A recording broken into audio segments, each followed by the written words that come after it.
విద్యార్థులు ఆంధ్రకేసరి టంగుటూరి ప్రకాశం పంతులు జీవితాన్ని ఆదర్శంగా తీసుకుని సమాజానికి సేవ చేయాలనే దృక్పథాన్ని అలవర్చుకోవాలని రాష్ట్ర పర్యాటక సాంస్కృతిక సినిమాటోగ్రఫీ శాఖ మంత్రి కందుల దుర్గేష్ పిలుపునిచ్చారు. స్థానిక ప్రభుత్వ అటానమస్ కళాశాలలో టాప్ ర్యాంకర్లకు ఆయన చేతుల మీదుగా అవార్డులు ప్రదానం చేశారు.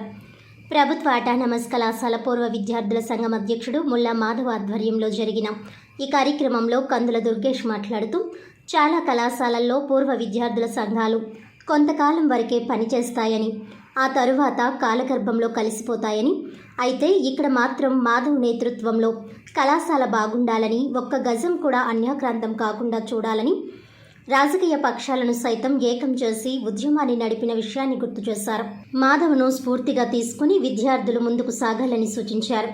నిత్యం రాజకీయాల్లో విమర్శలు ప్రతి విమర్శలు చేసుకునే తాము ఇటువంటి కళాశాలలకు వచ్చి స్ఫూర్తివంతమైన మహానుభావుల పేరుతో నిర్వహిస్తున్న కార్యక్రమాల్లో పాల్గొనడం మనస్సుకు ప్రశాంతత లభిస్తుందని అన్నారు. కళాశాలల్లో టాప్ ర్యాంకర్స్ లో ప్రకాశం పంతుల పేరు మీదుగా అవార్డు ఇవ్వడం గర్వకారణమని అన్నారు. నేడు ప్రజలందరూ స్వతంత్రంగా స్వేచ్ఛా వాయువులు పీల్చుకుంటున్నారంటే వారి కృషే కారణమని అన్నారు.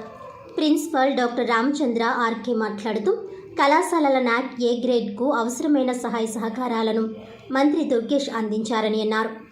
మాధవ్ మాట్లాడుతూ, ఈ కళాశాలలో చదువుకున్న టంగుటూరి ప్రకాశం పంతులు ఉమ్మడి రాష్ట్రానికి ముఖ్యమంత్రిగా పనిచేశారని, రాజమహేంద్రవరం మున్సిపల్ చైర్మన్గా 30 సంవత్సరాల వయసులోనే బాధ్యతలు నిర్వర్తించారని అన్నారు. గాంధీ పిలుపుతో యావదాస్తిని స్వాతంత్ర ఉద్యమానికి అందజేసిన ఘనుడని అన్నారు. అనంతరం టాప్ ర్యాంకర్లకు అవార్డులు ప్రదానం చేసి అభినందించారు. మాట్లాడుతూ ఉంటారు.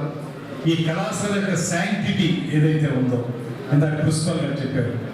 నాకు తెలిసి నాకున్న సమాచారం మేరకు ఎవరన్నది కాకపోతే కరెక్ట్ చేయొచ్చు. ప్రభుత్వ రంగంలో మొదలైనటువంటి ఆంధ్రప్రదేశ్లో మొట్టమొదటి కళాశాలలు ప్రభుత్వ రంగంలో, ప్రైవేట్ రంగంలో CR Reddy college, DNR college గురించి ఉన్నాయి. కానీ ప్రభుత్వ రంగంలో మొట్టమొదటి స్టార్ట్ అయినవి రాజమండ్రి ఆర్ట్స్ కళాశాల, అనంతపూర్ ఆర్ట్స్ కళాశాల. ఈ రెండే కొత్తగా ప్రారంభమైనటువంటి కళాశాలలు. అంత ప్రాచీనమైనటువంటి కళాశాల ఇది. ఇంతకుముందు చెప్పినట్టుగా అనేక మంది ఉద్దండులు ఇక్కడి నుంచి ఉద్భవించారు. ఇవాళ మనం చూస్తే సర్వేపల్లి రాధాకృష్ణ గారు కానీ అంతకుముందు బ్రిటిష్ టైంలో కూడా ఈ కళాశాలకి చాలా ప్రాముఖ్యత ఉంది.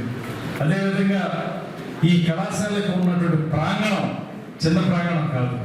ఇలాంటి ప్రాంగణం ఉన్నటువంటి కళాశాలలు ఆంధ్రప్రదేశ్లో చాలా తక్కువ ఉంటాయి. ఇంత పెద్ద ఎత్తున ఉన్నటువంటి మైదానం కానీ, ఇదే విధంగా ఎంత చెప్పారు 45 ఎకరాలు ఆ రోజున ఇచ్చారనేటువంటి మాట. ఇవాళకి కూడా ఏ పెద్ద సమావేశం జరగాల్సి వచ్చినా, లేకపోతే పెద్ద పెద్ద వాళ్ళు ఎవరు రావాల్సి వచ్చినా కూడా వెళ్ళిపోయడానికి ఇదే, మీటింగ్లు పెట్టుకోవడానికి ఇదే. మొత్తానికి రాజమండ్రి ఆర్ట్స్ కళాశాల అంటే రాజమండ్రి రాజకీయ కళాశాలగా కూడా చెప్పేసారు.